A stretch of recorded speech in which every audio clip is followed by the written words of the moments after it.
तो बच्चे आज के वीडियो में हम लोग ये प्रॉब्लम सॉल्व करने वाले हैं। तो यहाँ पे देख सकते हैं कि एक पेंडुलम है। ये pendulum in the form of rod है, मतलब यहाँ पे नीचे कुछ भी अटैच नहीं है। ठीक है, सिर्फ एक रॉड है, उसका मास और लेंथ दिया है। और इसको पोजीशन नंबर 1 से, ये पोजीशन नंबर 1 है और ये पोजीशन नंबर 2 है। तो पोजीशन नंबर 1 से अगर रिलीज किया तो ये जब पोजीशन 2 पे आता है यहाँ पे, तो क्वेश्चन में पूछा है कि इसका एंगुलर वेलोसिटी कितना होगा, ओमेगा। तो ये प्रॉब्लम अगर सॉल्व करना है तो इसके लिए हमको law of conservation of energy का फंडा यूज करना पड़ेगा। तो इस पॉइंट 1 पे इसका कुछ पोटेंशियल एनर्जी होगा। ठीक है, let us call it P1। Point 2 पे उसका कुछ पोटेंशियल एनर्जी रहेगा, लेट अस से P2। तो पोटेंशियल एनर्जी अगर निकालना है सपोज पॉइंट 2 पे, तो पोटेंशियल एनर्जी का फॉर्मूला क्या रहता है, mgh, where h is the height. अभी इस पोजीशन पे, पोजीशन 2 पे, ये जो रॉड है it is not a point mass. Okay, तो उसके लिए हमको सेंटर ऑफ मास यूज करना पड़ेगा। तो जब इस पोजीशन पे है तो सेंटर ऑफ मास यहाँ पे आता है विच इज L/2। तो हाइट हो गया L/2। तो इसके लिए पोटेंशियल एनर्जी एट पॉइंट 2 हो गया mg into L/2। उसी तरह से हमको पॉइंट 1 पे भी हाइट निकालना पड़ेगा।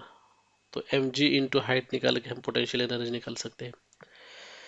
तो अभी ये रॉड जब फर्स्ट पोजीशन पे है तो ये सेंटर ऑफ मास कहाँ पे, इस पॉइंट पे है।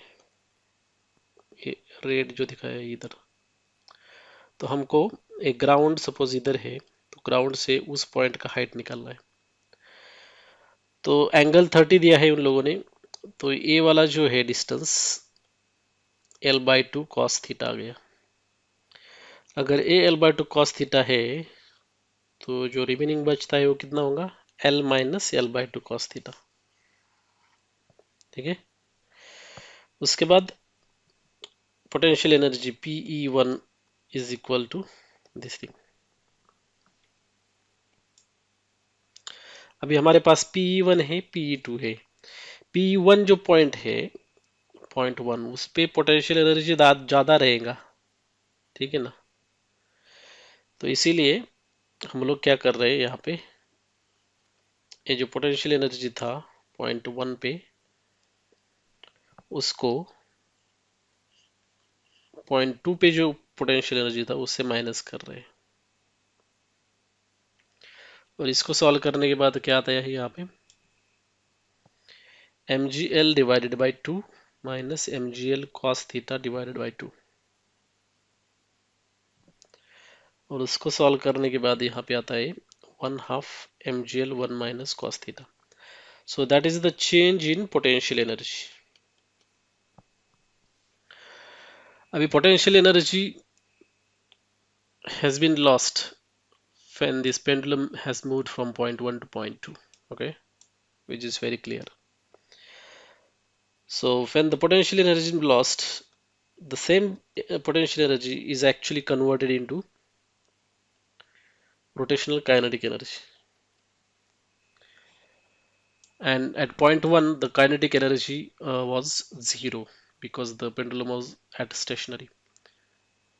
But as soon as we release it and when it reaches point 2, it will have some angular velocity and it will have some kinetic energy as well. So that kinetic energy is given by this formula,